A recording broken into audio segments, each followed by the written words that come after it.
नमस्कार, मैं अनुज सियाल आप सभी का स्वागत करता हूं द पेन पॉइंटर्स के द वीर गाथा के एक और नए एपिसोड में, जहां हम आपको कुछ देश के वीर जवानों से मिलाते हैं। और आज हम ऐसे ही एक वीर जवान के साथ हैं जिनका नाम है सतबीर सिंह जी। नमस्कार सतबीर सिंह जी। नमस्कार। जय हिंद। जय हिंद।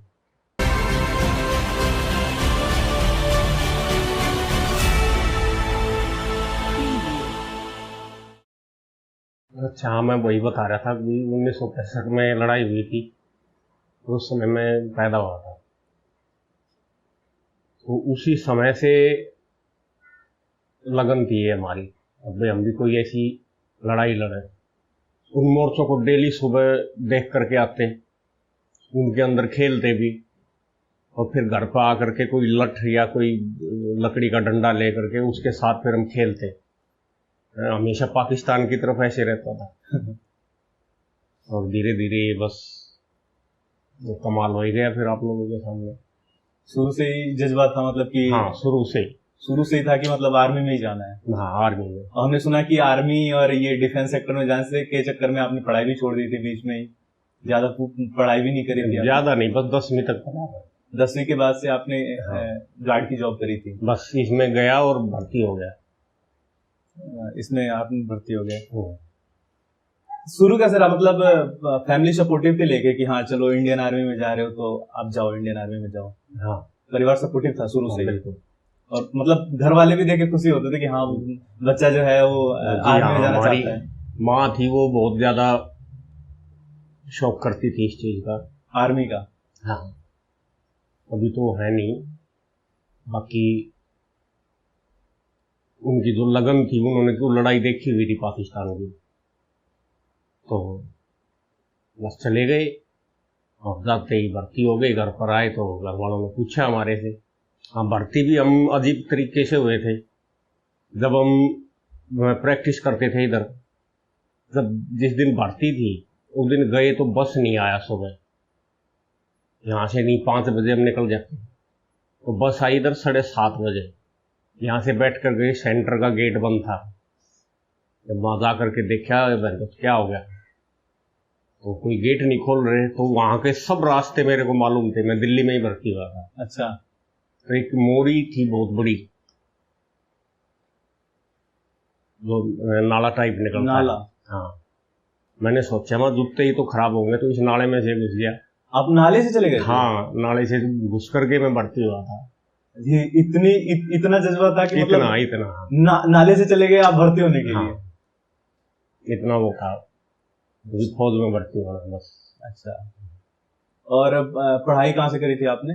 इसी गांव में। इसी गांव में? अलीपुर में पढ़ा था। अलीपुर में पढ़ा था आपने। और पढ़ाई में शुरू से मतलब वो नहीं थी कि मतलब मन था पढ़ने का, या फिर ऐसा था कि मतलब शुरू से ही लगा था कि बस कुछ भी करके आर्मी में जाना है? घर की कंडीशन ऐसी थी कि 20-25 जानवर रखते थे हम, गाय भैंसे वगैरह। और हम 4 भाई थे। बाप तो छोटे छोटे थे हम जब गुजर गए थे। माँ थी हमारे साथ, तो माँ जब काम बताती तो एक बार हम 2 भाई उठते कि पानी पिलाना है इनको, तो 2 भाई उठते थे। एक हैंडपंप से चलाता और एक बाल्टी उठा उठा के उनके सामने रखता, और एक उनको संभालता। जब पानी पीते थे तो वो एक दूसरा मुंह में डालता था उसके अंदर, तो बाल्टी खिंड जाती थी। तो इसलिए उसका भी ध्यान रखो, बाल्टी उठा के भी ले जाओ। हाँ, फिर उसके बाद स्कूल जाते थे। स्कूल जाते थे, उसके बाद से 20-25 गाय जो थी उनको आप 2 जन मिलकर चलाते थे? तो हैंडपंप चलाना, 20-25 गाय के लिए पानी चलाना, मतलब 20-25 बाल्टी पानी भरना जी, ज्यादा। तो इतना मतलब एक टाइम की बात है ये? सिर्फ एक वक्त में इतना चलाना पड़ता था, इतना करना पड़ता था? सुबह सुबह वो ज्यादा पीती थी तो इसलिए तो टाइम से उठ जाते थे। अच्छा। तो फिर मतलब शुरू से ऐसे रहा है कि मतलब गाय वगैरह खूब रही हैं? और फिर जब इंडियन आर्मी मतलब चले गए, आप आर्मी में चले गए, भर्ती हो गए, कितने साल आपने पूरी नौकरी करी? मेरी 14 साल नौकरी हुई। 14 साल नौकरी हुई थी आपकी। सर ऐसा क्या वो था कि आपको इंडियन आर्मी में जाना था एकदम, कि जज्बा था कि जाने का? बस कुछ जज्बा ही था ये, शुरू से ही बस ये था कि हाँ। ये पता था कहीं मास्टर की या कोई वैसी डिग्री वाली नौकरी तो मिलेगी नहीं। मैं पढ़ाई में भी अच्छा था, मॉनिटर बनाते थे क्लास में। बाकी मतलब पढ़ाई में अच्छे थे, लेकिन शुरू में ही था कि मतलब जाना है तो आर्मी में जाना है। आर्मी में जाना है, क्योंकि वो जब लड़ाई हुई होगी और जो सिचुएशन क्रिएट होगी उस टाइम पे लगता होगा कि अरे देश के लिए जाएं, बॉर्डर पे खड़े रहें, ऐसा वाला जज्बा आ गया था। हाँ। शुरू में क्यों शुरू में जब पैदा हुए तब लड़ाई के माहौल, लड़ाई लगी हुई थी और वो चलती रही। फिर स्कूलों में देखा ये क्या भाई ये मोर्चे हैं, क्यों हम मोर्चे? ये इसलिए हैं, मान लो कोई जहाज आ जाए तो इसमें मास्टर सिट्टी मारेगा, भाग करके इसमें घुस जाओ, तो फिर उसी कोई एक ट्रेनिंग आ गई। तो शुरू से ही हो गया। शुरू से ही। अच्छा, जब आपने ये ज्वाइन करा, आर्मी ज्वाइन करा, और जब आपने ये घर वालों को बताया कि आप अचानक से आके बताया कि आर्मी में ज्वाइनिंग हो गई, भर्ती हो गई हमारी, घर वालों का क्या रिस्पॉन्स था? घर वालों का ऐसे था, भाई था जो बड़ा, वो तो था बाहर, माँ थी घर पर। माँ को तो मैंने बताया कि माँ मैं ऐसे ऐसे भर्ती हो गया हूँ, तो बस माँ तो को तो दिन पैर कहीं भी नहीं रखा जा रहा था। कितनी खुशी थी। हाँ। तो फिर जब आप आर्मी में चले गए, कारगिल में जो आप लड़े थे, वहां पे कारगिल के बारे में आप अगर हमें कुछ बताएं, जो आप वहां पे रहे थे। वहां की सिचुएशन तो सर ऐसा था, बहुत भयंकर थी। जहां हमने लड़ाई जीती वहां पर 4 यूनिट पहले चढ़ चुकी थी और लड़ाई कोई भी नहीं जीती थी। और जो हमारे सैनिक थे पहले 4 यूनिटों के, उनकी डेड बॉडियां वहीं पर पड़ी हुई थी। और जब हमें चढ़ाया गया कि भाई वॉलेंटियर कौन है, तो हमारी यूनिट ने हाथ खड़ा किया कि भाई हम हैं वॉलेंटियर।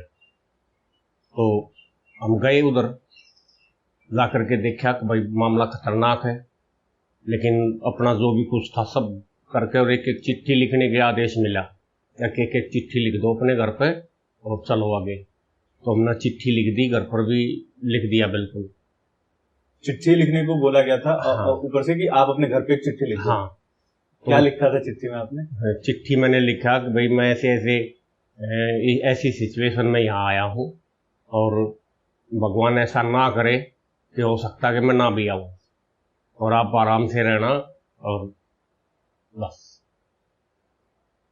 फिर यहाँ चिट्ठी आई, कब आई वो 15-20 दिन लग गए, तब तक तो हम लड़ाई लड़के घायल होकर के वापस दिल्ली आ गए थे। अच्छा, मतलब चिट्ठी जब आई थी घर पे, और आप शायद घर पे नहीं आए थे, आप हॉस्पिटल में। और घर वालों को पता था कि आप हॉस्पिटल में हो? नहीं, घर आने के बाद बताया था, इधर आर्मी वालों ने बताया था। हाँ, मेरे गांव का एक समार का है, वो हमारे इसमें था सेंटर में, उसको पता लगा था और उसने फिर आकर घर पर बताई। उस टाइम घर पे कौन कौन था? घर पर तकरीबन सभी थे। अच्छा। क्या उम्र रही होगी आपकी जब आपके साथ ये हादसा हुआ था? मेरी रही होगी 34 साल। 34 साल की उम्र में आपके पैरों मतलब गोली लगी थी। सुना है कि वो गोली अभी भी आपके पैरों में? हाँ, एक गोली है पैर में। क्या कारण था कि आपने वो गोली नहीं निकलवाई अपने पैर? उससे जो पैर ये नीचे का अलग होता, ये जो पैर है ये इससे नीचे का अलग होता। अच्छा, ये पैर नीचे से अलग हो जाता है ये? हाँ। अच्छा, वो ऐसे हड्डियों में ऐसे फंसी हुई है। अच्छा, तो वो अभी भी तो दर्द करती होगी? अब तो इतना नहीं करती, पहले 5 मिनट ऐसे पैर नहीं रखा जाता। अच्छा। बहुत भारी वजन हो जाता था और नीचे रख दिया तो आग जलने लग जाती थी उसमें। अब थोड़ा सा ठीक है। मतलब दर्द तो अभी भी होता है जी। अब आपके सामने ऐसे रख रहा हूँ, थोड़ी देर में अब इसको नीचे रखूंगा, ऐसे था। और मैंने सुना कि आप जो है जब घायल हो गए थे तो काफी ज्यादा बुरी सिचुएशन रही होगी आपके घर वालों के लिए भी, जब आपके घर वालों को पता चला? घर वालों को तो यहाँ दिल्ली नहीं आ लिया, जब तक पता नहीं चला। दिल्ली तक आ गए तब तक? हाँ, आपके घर वालों को पता नहीं चला। 6 दिन तो इसकी गोली निकाल कर वहां हॉस्पिटल में रखा श्रीनगर, फिर वहां भीड़ बढ़ती चली गई, तो उसके बाद वहां से निकाल के या दिल्ली लेके आए। सर, आपकी इंडियन आर्मी के इतने सालों आपने सेवा करी देश की, तो इसके अंदर आपको कोई सा ऐसे मेमोरेबल मोमेंट जो आपको सिर्फ दिल में बैठ गया हो कि वो आपसे हमेशा आपको याद रहे कि वो चीज हुई है मेरे साथ, अच्छा, मैंने देखी है वो चीज? ऐसा था, मैं सबसे आगे वाला सिपाही था और मेरी नजर पड़ गई, बिल्कुल 45 फुट का अंतर था, यानी कि 15 मीटर का। और जैसे ही मेरी नजर पड़ी तो मैंने पिछले वाले आदमी को रोक दिया वहीं पर। तो वो वजन ले रखा था उसने, उसको बोलते बम्बरमैन। तो वो पीछे रुक गया, मैं सबसे आगे था, मेरे से आगे कुछ भी नहीं था। और तीसरे नंबर पर था हमारा कमांडर। वो बोला चलो ना चलो, अपनी भाषा में, चलो चलो। अरे रुक तो सही, मैं तो बैठ गया वहीं पर। और जो दूसरे वाला था वो भी बैठ गया, लेकिन वो जो कमांडर था वो खड़ा होकर के बोल रहा है। तो फिर उसने उसको दोबारा फिर हाथ मारा, वो तब रुका। रुकने के बाद उसने देखा कुछ ना कुछ है आगे। फिर उसने दिखाई दे गया होगा, भी मेरे को तो नहीं मालूम। तो वो वापिस वहीं पर आड़ में छुप गया। हम बच गए 2 आदमी, और मैं निकल गया आगे, और भी कोई 10-12 फीट आगे। तो मैंने तो अपनी पूरी तैयारी पहले से ही हथगोला निकाल रखा था, और एक पर लगा रखी थी राइफल के। एक बार बटन दबाने से पूरी 20 की 20 गोलियां बाहर। तो मैंने तो अपनी कार्रवाई शुरू कर दी। अब जो 2 नंबर था उसने अपनी गोली वगैरह जो थी वो डालने में देर लगा दी, और उसके पैर में आकर के गोली लगी, वो वहीं पर बैठ गया। तो मैं निकल गया उनके, जहां उन्होंने गन सेट कर रखी थी, भी दुश्मन आएगा तो यहां से आएगा, मैं उससे भी आगे निकल गया। अब उसने देखा कि भाई ये जो पिछला सिपाही है यही है, और उन्होंने दिखाई नहीं दिया। वहां जाकर के बैठ करके मैंने वो हथगोला फेंका पहले, फिर 20 गोलियां थी वो उनके ऊपर मारी। हथगोला in the sense bomb, hand grenade. तो जो गोलियां थी वो उस हैंड ग्रेनेड के चलने से पहले खत्म होगी मेरी। मैंने सोचा हैंड ग्रेनेड तो फेल हो गया, क्योंकि जो सूखा ड्राई एरिया है उसमें तो 4 सेकंड लेता हो फटने में, लेकिन वहां थी बर्फ, उधर ली उसने 6 सेकंड। तो 6 सेकंड से पहले 20 गोलियां मैंने छोड़ दी थी। और जैसे ही मेरी मैगजीन खाली हुई, मैं दूसरी मैगजीन निकालने लगा, तो वो एकदम से फटा। फटते के साथ उसमें से 2 जो उस संगठ में बैठे थे वो निकल करके बाहर आए, और हाय अल्लाह या अली और चिल्लाने लगे। अभी एक का कोई हाथ बचा हुआ था, अच्छा, उनमें से एक का हाथ बचा हुआ था, वो एक हाथ से गन को ऐसे खींच रहा। मैंने देखा, मगर ये निकल कर साला मोर्चे में जाएगा। तो मैंने फटाक से दूसरी मैगजीन निकाली और चढ़ा करके उसको भी वहीं पर ढेर कर दिया, मार दिया। हाँ, फिर वो 3 मरे। मरने के बाद 2-3 मिनट ही शांति रही होगी, फिर से गोलियां आनी शुरू फिर आनी शुरू होगी। अब पता नहीं चल रहा कहाँ से आ रही है। फिर मैंने नीचे देखा झाँक करके, गोली तो ये आ रही है यहाँ से, बिल्कुल हमारे बगल से ही नीचे से जो उनकी स्पोर्ट पार्टी थी वहां से फायर आ रहा था। फिर उधर एक मैगजीन उधर खाली की, उधर जिसका लगी नहीं लगी, जैसे भी था वो गोली चला दी मैंने। वहां पे आपने गोली चलाई? हाँ, और जिस सुबह 4:30 बजे तक उसके ऊपर हमने 23 पाकिस्तानी मारे, और 4:30 बजे उसके ऊपर सर्चिंग पार्टी बुला ली, भाई आओ आकर के ऑब्जर्वेशन करो इसकी। और उन्होंने आकर के फिर जहाँ जहाँ आदमी लगाने थे वहां लगा दिए। उस समय मेरे गोली लग चुकी थी। अच्छा,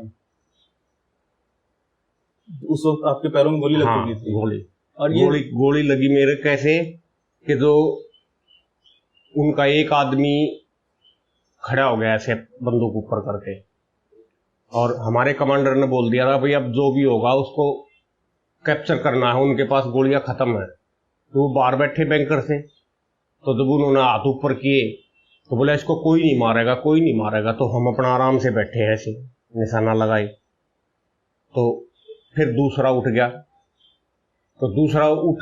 उठ करके उसने देखा कहाँ है क्या है, और उसने जो है गोलियां चला दी।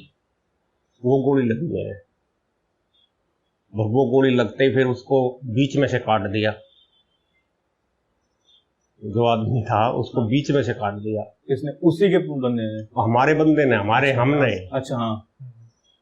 तो फिर वो दोनों के दोनों ढेर हो गए। हाँ, ढेर हो गए। फिर उसके बाद सर्चिंग पार्टी आई, देखती रही, इधर से उधर, उधर से इधर। तो कुछ जो उनके घायल हुए थे वो ऐसे आड़ में छुपे हुए बैठे हैं, उनको भी निकाल कर ले आए, यहाँ दिल्ली तक लेके आए उनको।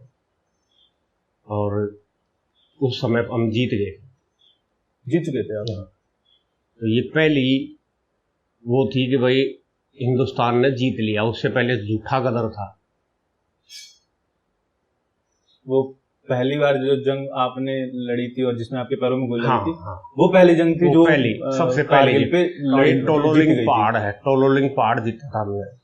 टोलोलिंग पहाड़ जीता था आपने।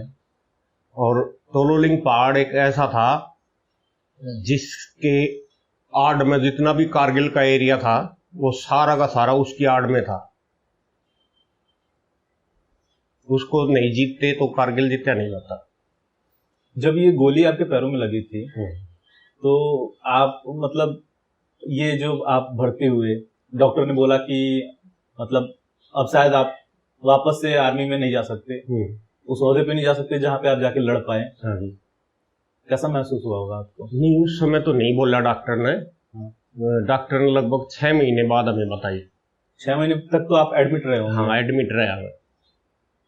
6 महीने बाद आपको बताया गया कि अब आप। बाकी समाचारों में, अखबार में डेली की वहीं की खबर पढ़ते थे हम। तो उसमें ये पता चलता था कि भाई इतने मर गए, इतने जिंदा, इतने पाकिस्तानी मार दिए, इस पहाड़ पर चढ़ गए, अब इस पहाड़ पर चढ़ गए। तो ये सारी सिचुएशन हमें हॉस्पिटल में पता लगती थी। लेकिन वहाँ भी लेटे लेटे दिल में यही था, वहाँ होते तो ठीक था, वहाँ होते तो ठीक था, वहाँ होते तो और कितनों को मारा होता अभी तक। ये शुरू में ही गोलियां हिट होगी, नहीं तो बहुत जबरदस्त लड़ाई लड़ते। मजा आ रहा था वहाँ पे, है ना? अरे हाँ, हो सकते हैं। और जब आपको मतलब 6 महीने बाद वहाँ पे बताया गया कि अब आप जंग पे नहीं जा सकते, अब आप लड़ने नहीं जा सकते। अब जंग क्या, फौज में भी नहीं रह सकते आप लोग, हमें 6 महीने बाद बताया गया। 6 महीने बाद आपको बताया कि फौज में भी नहीं रह सकते। हाँ, वहीं से हॉस्पिटल से ही गाड़ी में बैठा के घर छोड़ गए। और रिटायरमेंट ऑटोमेटिक हो गया? हाँ, सब अपने आप होता रहा। और सुना मतलब उस वक्त जो लोग घायल होते थे उन्हें सरकार मुआवजे के रूप में कुछ अलॉट करती थी, जमीन देती थी। हाँ, देती थी कुछ। तो उसमें से कुछ आपको भी, मैंने सुना कि आपको मिला था फिर आपसे वापस ले लिया गया, ऐसा कुछ हुआ था? हाँ, मेरे साथ ऐसे हुआ था। ये जो मेरे घर के बराबर में घर है, हाँ, ये दिल्ली सरकार के मंत्री हैं और बड़ी पोस्ट पर है, कांग्रेस से ये वैसे हैं। तो इन्होंने जब लगी गोली, 1 साल हो गया, 1 साल के बाद मैं घर में छोड़ के गए। वो मेरे को नहीं पता था तेरे को 1 एकड़ जमीन मिलेगी। तो बीडीओ ब्लॉक की टीम आई घर पर, भाई आपके पास जमीन कितनी है? मगा जी जमीन तो है नहीं, ये प्लॉट है, ये जो घर है बस एक यही है। बोले फिर आपको 1 किला जमीन मिलेगी। मगा जी मिलेगी तो दे दो। तो उन्होंने एक जगह देख करके गांव में 1 एकड़ जमीन का प्रस्ताव बना दिया मेरे नाम से और बता दिया भाई वहां आपको हम जमीन देंगे, ये दे दो। अब उन्होंने कागज आगे भेज दिए। अब आगे भेजे तो वो जो मंत्री था ये, इसको तो पता लगनी थी। इसने पता लगा तो ये गांव में आया, पहले तो गांव इकट्ठा किया और मंदिर है एक इधर, उस मंदिर में स्टेज लगाई, उसके ऊपर मेरे को भी चढ़ाया, भाई हम इस जवान को 1 एकड़ जमीन और जो भी कुछ होगा वो हम इसको देंगे। सारा गांव सहमत हो गया। अब चिट्ठी निकलाई मेरी पेट्रोल पंप की। पेट्रोल पंप की चिट्ठी आ गई जो डिक्शनरी कोटा होता है। अच्छा। एक तो होता है आर्मी का कोटा, हाँ। एक होता है डिक्शनरी कोटा और एक होता है जनरल कोई भी लोग। हाँ। तो जो डिक्शनरी कोटा था वो था मंत्रियों के हाथ में, मंत्री चाहेंगे तो दे देंगे। तो उन्होंने देखा दिल्ली का ये अकेला सिपाही है, इसको दे दो एक पेट्रोल पंप। तो उन्होंने सब ने साइन कर कर मेरे को पेट्रोल पंप दे दिया। अब उसकी चिट्ठी आई दिल्ली सरकार को। दिल्ली सरकार ने बोला अब जी हमारे पास जमीन नहीं है। जमीन क्यों नहीं है? तो इन्होंने क्या जवाब दिया, अभी फिलहाल नहीं है, जब जमीन हमारे पास होगी तो हम दे देंगे। अच्छा, इन्होंने ये बोला? हाँ, ये लिखित में है मेरा। अच्छा। हाँ, तो मैं इधर चुपचाप घर पे बैठ गया। अब उस मंत्री ने आदमी भेजे मेरे पास, आप जाओ और उससे कागज ले लो। वो घर पर आए, उनके साथ सरदार भी थे, चार पांच सरदार भी थे। तो वो बोले भी आपको पेट्रोल पंप मिल गया? मगा जी मिला नहीं है, लेकिन मिलने वाला है। कोई कागज प्रूफ कोई चिट्ठी आई हो? मैंने उठा करके ऐसे रख दी, मगा जी ये है और ये लेटर आए मेरे पास। बोले ठीक है, और आप इनको रखो, हम 1-2 दिन बाद आपको मिलेंगे। अब वे गांव में इन्हीं के घर में रहे वहां पर। अच्छा। और वहां से जो है सिचुएशन लेते रहे, भाई कैसे क्या करें इनके साथ। तो वो मेरे फिर कागज लेके चले गए, 3 दिन तक उन्होंने अपने पास कागज रखे। अच्छा। अब वो पेट्रोल पंप बोल रहे हैं कि भाई ये तेरा पेट्रोल पंप पंजाब में चला गया है। पंजाब में? पंजाब में। मगर जी जब मैंने कागज दिए नहीं, कहीं साइन हुए नहीं, मेरे पास कुछ आया नहीं, तो मैं कैसे मान लूं पेट्रोल पंप वहां चल रहा है? बोले नहीं, आपका पेट्रोल पंप यहां से निकल चुका है। स्कैम करा गया आपके साथ? हाँ, इन द सेंस बोले तो स्कैम करा गया आपके हाँ, साथ नेता लोगों के द्वारा मिलके जी। मतलब तो, हाँ, फिर जो है वो खेत का काम थोड़ा सा अटक गया था। हाँ जी। फिर बुलाया मेरे को दोबारा अपने दफ्तर में, इसको क्या बोलते हैं, सेंट्रल सेक्रेटरीट। हाँ, सेंट्रल सेक्रेटरीट। हाँ, उसमें बुलाया। वहाँ अच्छे से बैठाया, मैं बहुत अच्छे से बात की। बोले भी ऐसे ऐसे तेरा 1 एकड़ जमीन भी पास हो गया। जी हो गया तो दे दो। बोले आप बैठो इधर। तो उन सरदारों में से एक सरदार वही था जो आपके जो यहाँ आए थे। तो वो मेरे से बच करके अंदर बाहर जा रहा था। उसका मेरे को बाद में पता चला कि ये उन्हीं सरदारों में से है। तो उधर एक और बैठा था, उधर अपने आर्मी से ही, जो उसका काम करता था, क्या बोलते हैं, मंत्री का पीए। हाँ, पीए मेजर साहब था वो। अच्छा। हाँ। तो वो बोला हाँ भाई फौजी, तू क्या चाहता है? मका जी मैं कुछ नहीं, मेरे को तो 1 किला मिल जाओ और कोई छोटी मोटी नौकरी दे दो और बस। बोला बस ना? मका जी हाँ बस। मेरे को पता था इनके हाथ में पेट्रोल पंप है नहीं, और पेट्रोल पंप है सेंट्रल गवर्नमेंट के हाथ में। तो उसने जो है फटाफट चिट्ठी लिख दी खेत की दोबारा, फिर कि इस पर जल्दी एक्शन हो। और वो खेत मेरे को दे दिया। हाँ, खेत बो और तुम्हारे घर वालों का। अब जी मैंने 5 साल उस खेत को बोया, पैसे लगाए उसमें और मेहनत की। 70 आदमियों ने काम किया मेरे खेत में, और 6ठा साल जब शुरू हुआ तब उस खेत को भी छीन लिया। ये रीजन बताया था आपको कि किस लिए वो आपसे छीन रहे हैं खेत? वो इसलिए छीन रहे हैं कि मैंने उनको पेट्रोल पंप, बाद में इन्होंने साइन करवाने चाहे ना कि भाई आप पेट्रोल पंप हमें दे दो। अच्छा, बाद में आपके पास आए थे कि पेट्रोल पंप हमें दे दो? हाँ, क्योंकि ये लिखित में लेना चाहते थे मेरे से, बिल्कुल भाई मैं इनको पेट्रोल पंप दे रहा हूँ। अच्छा। और सेंटर से बीजेपी की सरकार थी, वो गायब होगी। वहां भी कांग्रेस की आगे, दिल्ली में तो थी कांग्रेस। अच्छा। तो फिर इन्होंने क्या किया, जो सेंटर से सरकार हटी थी बीजेपी की, वहां भी इदबिन के आदमी बैठ गए। तो वहां से इन्होंने कांटेक्ट किया कि भाई इसके पेट्रोल पंप को हम कैसे ले सकते हैं। क्यों इन्होंने बीच में वो तो कर दिया था, कागज लेकर के इन्होंने उसको सरदार जी को दे दिए। अब इन्होंने मेरे से लिखा करके लेना था, तो वो मैंने लिख करके इनको दिया नहीं। इन्होंने मेरे उस खेत को भी उखाड़ दिया अपने उससे गुस्से में। इसलिए मैं किसी भी चीज के लायक नहीं समझा इन्होंने, ना मेरे को कुछ दिया। अच्छा, तो मतलब अगर सीधे सीधे अगर बात करें, मतलब घुमा फिरा के बात ना करें, तो सीधे सीधे उस वक्त जो है कुछ नेता लोग थे, हाँ, उन्होंने मिलके आपके साथ स्कैम करा था, हाँ उन्होंने, है ना। फिलहाल हम पॉलिटिकल पार्टी के बारे में नाम तो नहीं लेंगे, लेकिन सीधे तौर पे उस टाइम आपने बता दिया कि उस टाइम सरकार किसकी थी, नेता किसके थे, हाँ, तो बताने की जरूरत है नहीं वैसे। और जब मतलब ये था कि आपने रिटायरमेंट ले ली, हाँ जी, मजबूरन ही सही, रिटायरमेंट जब आपको लेनी पड़ी, तो उस वक्त आपको कितने पैसे मिलते थे, मतलब पेंशन के तौर पे कितने पैसे मिलते पेंशन मेरे पास लिखे हुए रखे हैं, लगभग 8 लाख के करीब पैसे मिल गए। 8 लाख? अच्छा, और रिटायरमेंट के वो जो मिलते हैं, मतलब पेंशन जो हर महीने आते हैं, वो हर महीने 4100 रुपये पेंशन मिली थी मेरे को। 4100 रुपये? हाँ। अच्छा, और आज वो पेंशन बढ़ के कितनी हुई है? आज अभी मैं बताऊंगा आपको, आज 22 साल हो गए। अच्छा, और 2 साल पहले मैंने सरकार पर मुकदमा डाला था। अच्छा, और सरकार ने जो हमारी फौज थी उसने कागज देने से मना कर दिया, अब भी इसके कागज हम नहीं देंगे। वो क्यों नहीं देंगे, क्यों, उन्होंने, मैं 2 बार पहले जा चुका था अपने ऑफिस में, उन्होंने बताया कि भाई इसको इससे ज्यादा कुछ नहीं मिलेगा। अच्छा, लेकिन मेरे को पता था कम से भी कम तेरे को 50,000 रुपये मिलने चाहिए।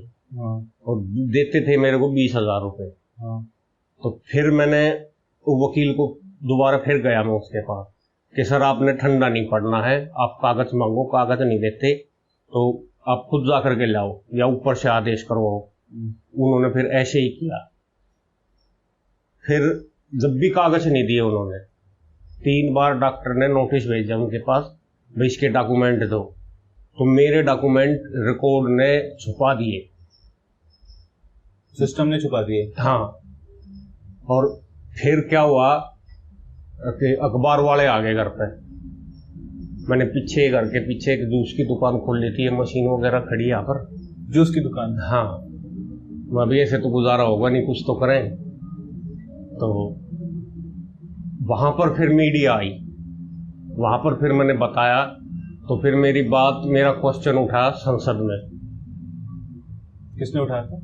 ये उठाया था एक ठाकुर थे सांसद, उन्होंने मेरा क्वेश्चन उठाया, कैसे ऐसे कारगिल की लड़ाई का सतबीर सिंह फौजी है और उसके साथ आपने ऐसे किया, क्यों किया। सोचने की बात है कि संसद में ऐसे मामलों पर बात करने के बाद भी किसी तरह का कोई रिस्पांस नहीं आया। नहीं, फिर आया ना, जब उसने क्वेश्चन किया तो वो सब अखबारों में आ गई। अच्छा, तो फिर मेरे पास हमारी फौज के भी और जो बाहर से मदद कर रहे थे वो भी सब घर पर आ गया, इसी घर में। तो फिर शीला देखी, उसका ये क्या नाम है, रक्षा मंत्री थी ये सीतारमन। अच्छा, निर्मला सीतारमन। हाँ, इनके पास भी पहुंच गया। फिर उसने कागज निकाला सीतारमन ने, आप बहुत बहादुर हो और आपने ऐसा काम किया और हमें गर्व है, हम आपके कागज से निकलवा रहे हैं और हम देखेंगे उसमें। वो मेरे पास रखा वो कागज। तो फिर इधर आए हमारे सेंटर से 2 अफसर, तो उन्होंने मेरे सामने कागज रख कर बोले भाई इसको भर के बहुत साफ साफ और साइन करके हमें दे दो। तो उसमें लिखा हुआ था भाई आप पहले तो अपना नाम, रोल नंबर वगैरह जो भी कुछ था वो सब कुछ भर दिया। उसके बाद पूछा आप किस लड़ाई में थे, कैसे गोलियां लगी, कैसे क्या हुआ, वो सब कुछ भर कर मैंने उसमें दे दिया। अब कितनी तनख्वाह मिल रही है, कितनी पेंशन मिल रही है, वो सब भर कर मैंने उसमें उनको दे दिया। वो बोले आप चिंता मत करो, 1 हफ्ते से ज़्यादा समय नहीं लगाएंगे। फिर वो गए तो मेरे को 45,000 रुपये पेंशन मिली। 45,000? 2 साल से आपको 45,000 मिलने लगे? 2000 से। चलो, मतलब अभी पीछे इसके मतलब जो 22 साल 20 साल के बाद से जाके कहीं ना कहीं अब थोड़ा सा इम्प्रूव हो। हाँ, तो वो जो है इन्होंने दिया मेरे को 2016 से अभी तक का, लेकिन अब फिर मैंने नए सिरे से लगाया है 2000 से 2016 तक का। दूसरा पार्ट्स बना करके। अभी मैं दे के नहीं आया हूँ, जाना था लेकिन आज मैं गया नहीं दिल्ली, तो कल मैं जाऊंगा। शुक्र है कि आज आपसे मुलाकात हो गई हमारी। तो मतलब अभी ये चीज ठीक है कि आपको जूस की दुकान अब चलाने की जरूरत नहीं पड़ रही कम से कम। अभी पहली बात तो ये कोरोना की वजह से बंद हो गई। अच्छा, कोरोना की वजह से बंद करा आपने? ये जान के बेहद खुशी हुई कि मतलब आपके पैसे जो हैं वो थोड़े बढ़ा दिए गए। हाँ, ये तो हमें भी खुशी है और औरों को भी है। बाकी मेरा कम से भी कम 20 लाख रुपए गवर्नमेंट में फंसे हुए हैं अभी भी। तो उस टाइम, उस वक्त तुम जैसे मुआवजा के नाम पे इन्होंने पेट्रोल पंप का नाम दिया था कि जमीन का नाम दिया था, वो तो मिले नहीं। मुआवजे के रूप में कुछ पैसे वगैरह देने की ऐसा कुछ वो नहीं? पैसे नहीं, उन्होंने 4.5 लाख रुपए दिए थे सेंटर ने दिए थे। 4.5 लाख रुपए मिले थे उन्हें। अच्छा, ये मुआवजे के रूप में था या रिटायरमेंट? मुआवजे के रूप में। अच्छा, जैसे कि सर आपने इतने साल अपने देश की सेवा करी है, तो आप देश के युवा के बारे में क्या कहना चाहेंगे? भाई यही कहना चाहेंगे कि भाई जो युद्ध या जो लड़ाई हमने लड़ी है वो आगे भी हो सकती है, किसी भी रूप में हो सकती है। तो उसके लिए जो यंग आएंगे अभी सेना में, उनको जो है बहुत तसल्ली से काम करना है। कुछ ऐसा संदेश जो देश के आम लोगों को आप देना चाहें कि मतलब जिंदगी में आगे बढ़ने के लिए, और जैसे कि आपने जंग तो लड़ाई, जिंदगी की भी जंग लड़ी आपने यहाँ पे, बतौर अपना हक पाने के लिए भी एक जंग लड़ा आपने। देश के जंग के बाद एक अपना हक के लिए जंग लड़ा आपने। तो ऐसे मतलब जैसे आपने जिंदगी जी है, ऐसे जिंदगी में बहुत लोग, आजकल के लोग जो है वो बहुत जल्दी हार मान जाते हैं। हार नहीं मानना चाहिए, जो है लगातार एक सा रूटीन होना चाहिए, उसमें चाहे कुछ भी निष्कर्ष सामने आए। अगर हम हार गए, हार मान ली पहले ही, तो हार गए, जीतने का कोई सवाल ही नहीं है। और अगर हम स्टेप बाय स्टेप बढ़ते रहे आगे, तो मंजिल तो मिलेगी। सर इसे इतना सब कुछ देश के लिए करने के बावजूद भी मतलब आपको जैसे देश अभी भी थोड़ा नहीं जानता है, जैसे आपको लोग थोड़े नहीं कम जानते हैं, जैसे आप जूस की दुकान चलाते हैं जैसे आप, तो आप उसमें क्या कहेंगे? देश के लिए लड़ाई लड़ी, ये तो पक्की बात है, लेकिन साथ में हमने अपने लिए भी तो लड़ी ना। हमने अपने लिए भी लड़ाई लड़ी, देश के लिए भी लड़ी, अपने जो हैं जितने भी लोग हैं, अपने रिश्तेदार हैं, घर वाले हैं, इनके लिए भी लड़ी। और सरकार हमें पैसा दे रही थी, जो तनख्वाह थी वो हमें दे रही थी। तो ये तो हम देश परेशान नहीं कर सकते कि भी हमने देश के लिए लड़ाई लड़ी। ये आपके सर पे जो टोपी है, ये कहीं ना कहीं इसको देख के ऐसा लगता है कि अभी अंदर वो पूरा जुनून बचा हुआ है। जी, मेरी ये टोपी नहीं उतरती कभी भी। ये टोपी आपकी ये बयां करती है कि आपके अंदर पूरा जुनून अभी। ये मैं पहन कर रखता हूँ हमेशा। या आप घर पे भी ऐसे पहन के रहते हो? अभी मैं बाहर गया था, इधर एक लड़का खत्म हो गया। अच्छा, तो मैं उनके घर गया था, तो ये पहन के गया था। ये आप हमेशा पहने रहते हो? मैं क्योंकि मैंने आपके बारे में रिसर्च करा इतनी बारी, मतलब इतनी लगभग कितने दिनों से पढ़ रहा हूँ, हर फोटो में आपके सर पे टोपी जरूर दिखती है। टोपी जरूर होगी। अभी भी दिल में वो जज्बा है इंडियन आर्मी के लिए। बिल्कुल। सर इतना सब होने के बाद भी मन में वो नहीं हुआ कि मतलब चीजों पे, सिस्टम पे जरूर, सिस्टम को लेके मन में थोड़ी सी खटास आई होगी, लेकिन आर्मी को लेके? आर्मी से नहीं आई जी, कोई भी ना। आर्मी को लेके कोई खटास नहीं है मन में। ये बहुत बड़ी बात है और बहुत अच्छा लगा हमें आपसे बात करके। बिल्कुल। और उम्मीद करते हैं कि आपके साथ जो भी चीजें आ रही हैं, जो भी घटनाएं घटित हुई हैं वो, और जो भी आपको परेशानियां आ रही हैं जिंदगी में, पैसों से लेके या फिर सिस्टम से लेके, तो वो आगे आपको ठीक हो जाएं और आगे देखने को ना मिले। और बहुत बहुत धन्यवाद आपका हमारे साथ जुड़ने के लिए। धन्यवाद तो आप लोगों का, जो मेरे को ये पिछली सारी चीजें याद दिला दी। ये हमारे लिए सर बहुत गौरव की बात है कि सर हम आप जैसे जवानों से मिलें और देश की शान से मिलें, तो ये हमारे लिए बहुत बड़ी बात है सर।